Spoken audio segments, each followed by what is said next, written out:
How are we doing, sports fans? Welcome back.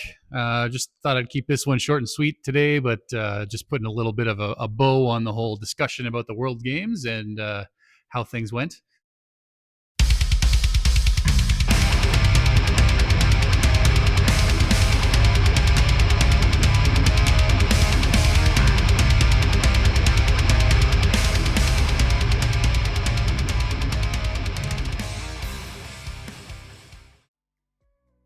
First of all, I have to say the messages and everything and support that I've received is just absolutely, literally unbelievable. So thank you all very much for reaching out, and your messages of support when I really needed it was very much appreciated. It's where I'm quite lucky to have been in this position to have people that seem to care about what I'm doing here and the way things worked out. I wish I could have done better for you, but that's sports. That's why you got to shoot the arrows. That's why you got to play the game. It doesn't always work out the way you want it, but you do always learn something. So yeah, I'll try and keep this one short and sweet. Basically, my experience at the World Games, looking back on it now, was phenomenal. This probably would have been a very different video 3, even 4 days ago when I was just on my way home. I was very disappointed in the way I finished. But looking back on it now, I really feel good about the way I shot. So scores, my unmarked, I definitely made some mistakes very early on. Exactly the first target, I completely misjudged the distance. I don't know if it was an experience issue, but basically that's what I'm going to chalk it up to. It's the very first target in the unmarked. I walked up to it and I looked at it and said, that is an 80 centimeter target. And then for some reason, the range that jumped into my head was for the 60 centimeter targets. So I made a decision about the distance and it was 10 meters wrong. So my very first shot was a miss. And then I could not believe that I would have made that big of an error in judgment. And I did not think about it long enough. And I thought, okay, I must have caught the string on my shirt, or something was not correct there in the shot execution. And I put my second arrow right next to it, also a miss. So my first 2 arrows of the entire competition that I've been preparing for 6 months, probably close to that, 4 or 5 months, were misses. And that is really tough to come back from. So I shot pretty well once I realized what was going on. And my last arrow on that target, I think, was a 4. I don't know, I have to go look at the scorecards, but essentially, that was a complete bonehead mistake, totally probably due to the excitement and inexperience of being in that type of competition.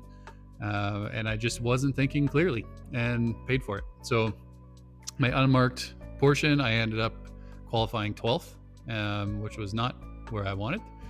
Luckily, I was able to regroup a little bit, and I was able to, once we got into the marked portion and I didn't have to think about how far away the target was, shot very well. I shot a 163 on the marked portion, which was good enough for the 5th highest score of the unmarked. So had we started there, I'd have started feeling a little better, but I was only 2 points away from shooting the 2nd highest score. So Simone Barbieri was absolutely in a dimension of his own that was amazing to see. So he outshot everyone by quite a margin in qualifying, and well deserved on his gold medal. He definitely was in a league of his own that week. But I shot a 163. There were a couple 165s and a 164. So on paper, I'm 5th, but 2 points away from being 2nd was encouraging. So I thought, okay, as long as I know how far away the targets are, I have an excellent chance at this. And really, I think, had I not had those misses, I maybe could have had, 8 to 10 points more, which probably could have put me in 7th. And that's the biggest difference. So those 2 arrows, I ended up qualifying 9th overall. But I think if I'd had 10 more points, which of course, after you shoot 2 misses, you end up being a little rattled, and your next 2 targets are not quite as weren't quite as good as they could have been either, especially with all those things rolling around in your head immediately with your first 2 arrows being terrible. I think I could have gotten as high as 7th qualification, and really what that all that would have meant is 1 less match play. And so even though the qualification didn't go as well as I had hoped, I was confident going into match plays because I felt like I was shooting marked targets very well. And I wasn't wrong. I got into the match play. I shot quite well. There were a few arrows I would like back. I think if you listen to the commentary, they mentioned a couple times, well, he doesn't seem happy with that one, and it was still 4. And those were shots that I really felt like could have been 6s, and I just didn't. There was just something in there that didn't feel quite as good as it could have been. And yeah, coming into the last target, I had a 1-point lead, which give me that 1-point lead into the last target every time I would take it. And then Joseph Molnar shot an absolute incredible final target, 6x4. And there's just nothing you can do about that. That's these guys are the best of the world, and if you make a mistake, they're going to burn you every single time. So unfortunately, my World Games ended in the first round of match play, and I was upset about that, to be honest. It took me a few days to get over it, but now, especially because I felt like I was shooting well. That match play score that I shot, 79 on 6 targets, was the 3rd highest of the day, beaten only by Joseph Molnar and Eric Janssen and Simone Barbieri, who shot in the first and second seeds, and the Chinese archer as well shot an 82 later in that day. But the highest score of the day was 83, and I shot a 79. How do you be too upset about that? I think what burns me a little bit is that had I gotten past Molnar, I think I could have made a good run, but it didn't, and that's how sports work. So all the respect to him. You know, everybody there it's the best in the world. It's hard to beat yourself up too long about losing to the best. So that was the sporting portion. So we'll learn the lessons from that and take away all those experiences and just chalk it up. I can tell you right now that the next time we go into match play, I'm going to be tough to deal with.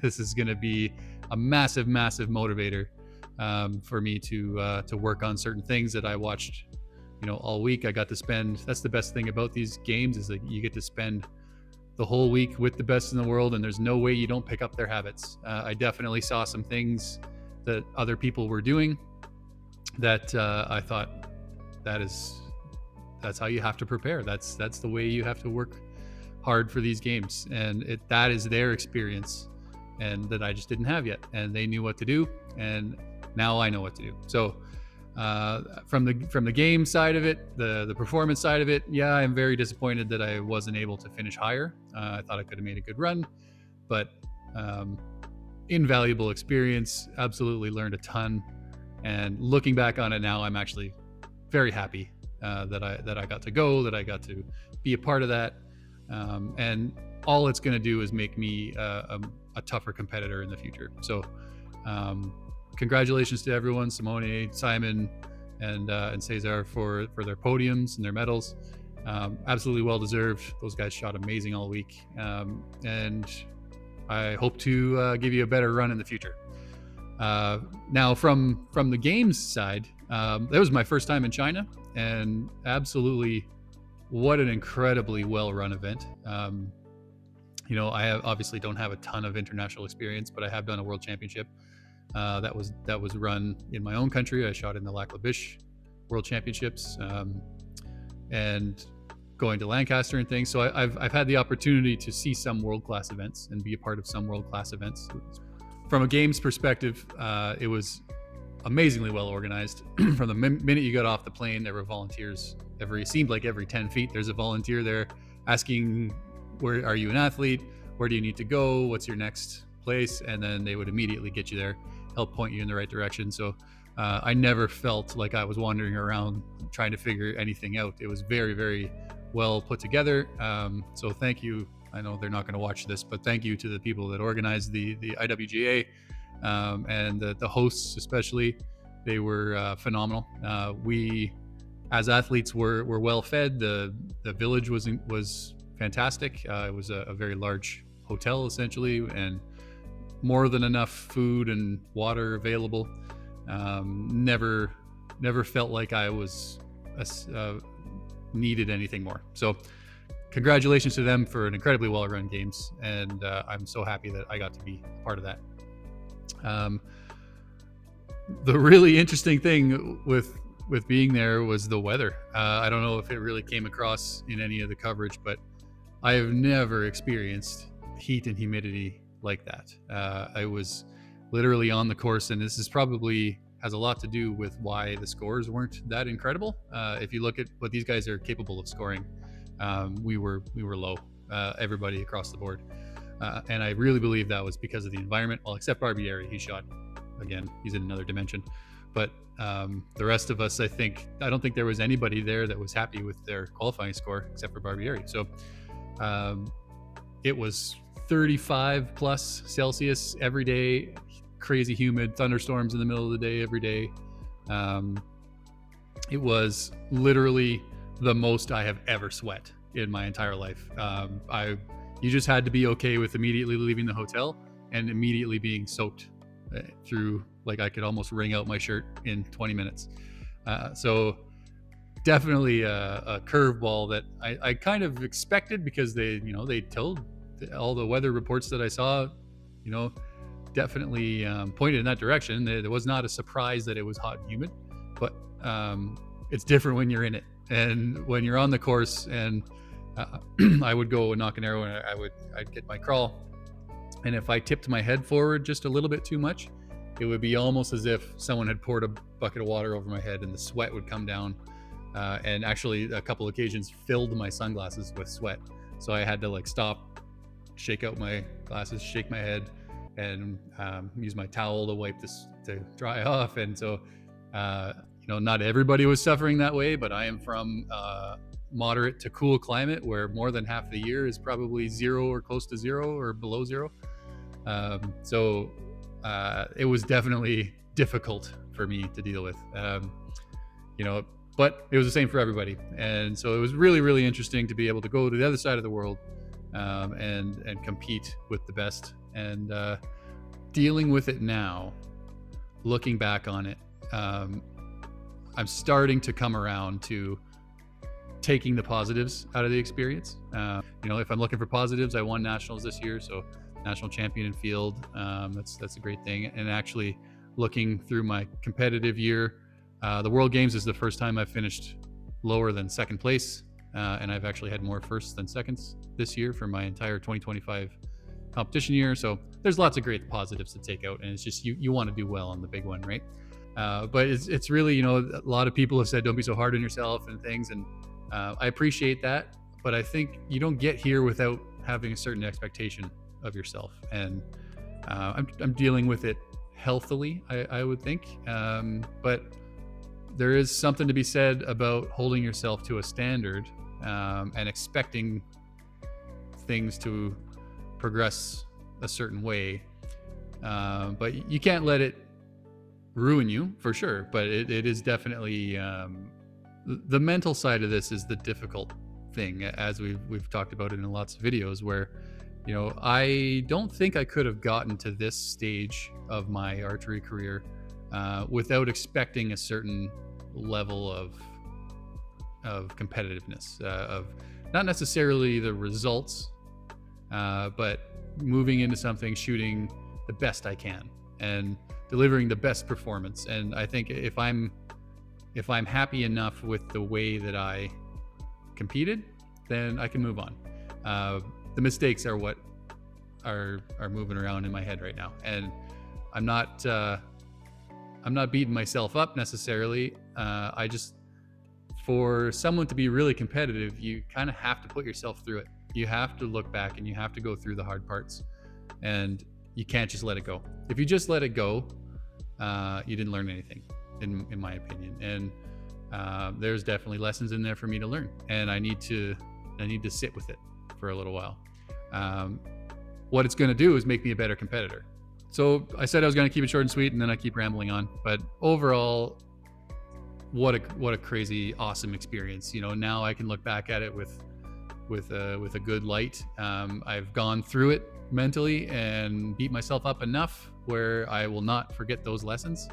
And then moving forward, it's going to be tough to deal with me in match play on the line from here on out.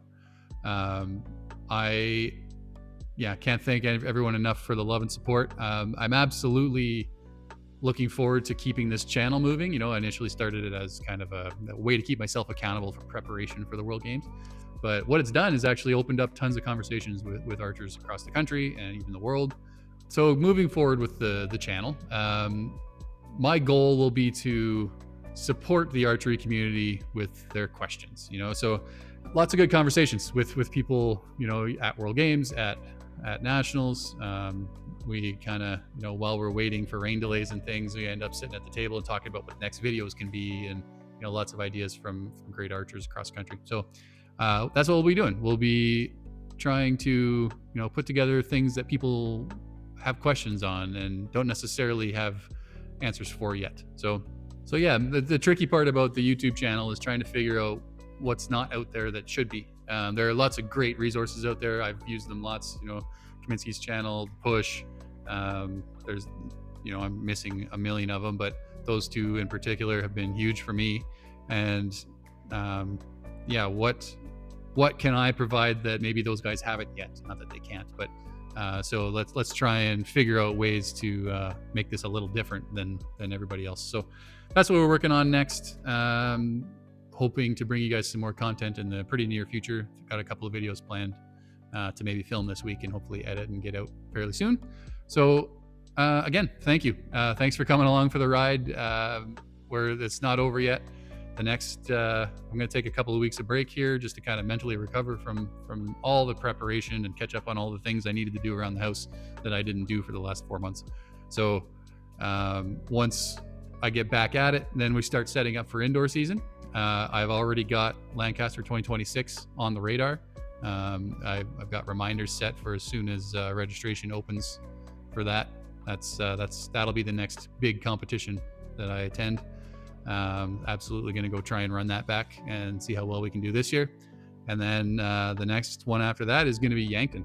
So I've declared my intent to try out for that team. So we're going through the qualification process again, and it looks pretty good so far. So hoping to see all those folks that I saw at World Games once again in Yankton in 2026 for a World Field Championship. So yeah, let's keep this thing moving. Let's keep sharing information and helping each other, and we'll see you on the next one. Cheers.